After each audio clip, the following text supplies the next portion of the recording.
A single number just wiped out hundreds of billions of dollars. 3 months ago, Bitcoin was at an all-time high of $126,000.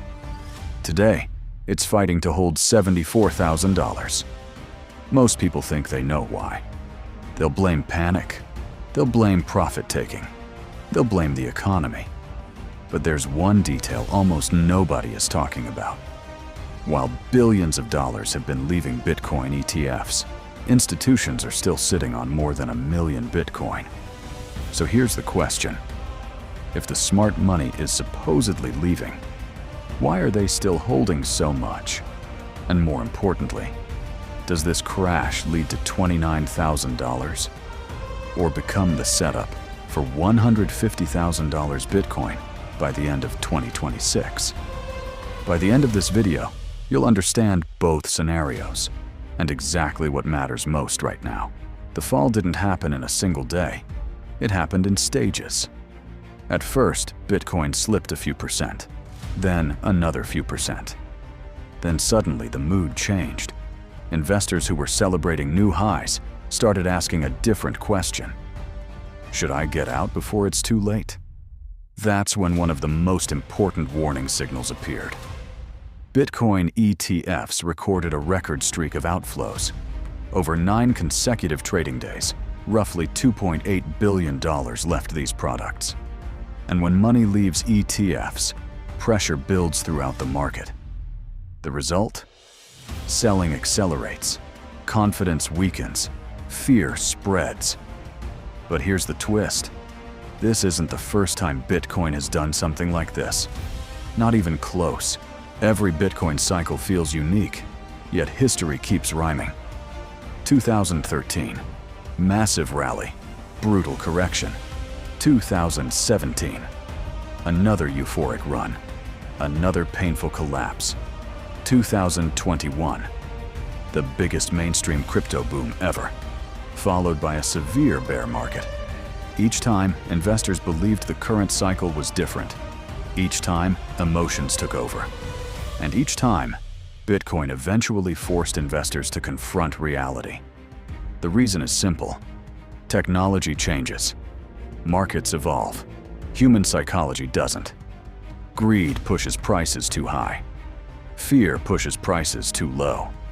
And Bitcoin amplifies both. The question now is whether 2026 is repeating history or breaking it. Because one thing has changed dramatically: institutions.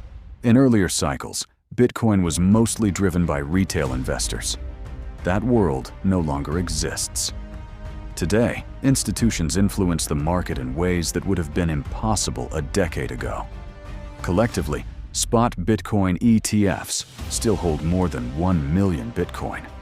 That's an enormous amount of supply. And it creates a new dynamic. When institutions buy, they can fuel rallies. When institutions reduce exposure, they can accelerate declines. This is why ETF flows matter so much. But here's what makes the current situation complicated. Outflows tell us investors are cautious. They do not automatically tell us investors have abandoned Bitcoin. There's a major difference. History shows that large investors frequently reduce risk during uncertainty, then return when conditions improve. Which brings us to the two futures now competing for control. Let's start with the scenario nobody wants to hear. The bear case. Imagine ETF outflows continue. Institutional demand weakens further.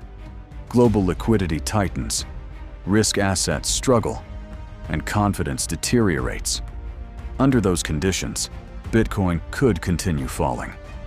Some analysts argue that a deep cyclical correction could eventually revisit the $29,000 region. Why? Because Bitcoin has experienced extreme drawdowns before, and markets rarely move in straight lines. The bear argument isn't that Bitcoin disappears. The bear argument is that the market may need more time before the next major advance, and if fear takes control, prices can overshoot dramatically to the downside. But that's only half the story, because the bull case may be even more interesting. Now imagine the opposite. ETF outflows slow down. Institutional buying returns, liquidity improves, confidence rebuilds. Suddenly, the same investors who were selling become buyers again. And because Bitcoin's supply remains limited, renewed demand can have an outsized impact. This is where the $150,000 end of 2026 target comes from.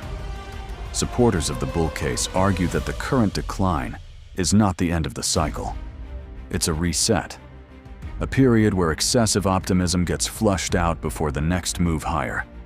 If they're right, today's fear may eventually look like a buying opportunity. But there's one important reality. Nobody knows which scenario wins. Not influencers, not analysts, not institutions. Nobody. Most investors spend too much time predicting, too little time preparing. The market doesn't reward certainty, it rewards discipline. Right now, the most important things to monitor are 1. ETF flows. 2. Institutional positioning. 3. Market liquidity. 4. Long-term trend structure. These factors matter far more than daily headlines. Because headlines react, the market moves first. So where does Bitcoin go from here? $29,000? $150,000? The truth is that both outcomes remain possible. What we know for certain is this.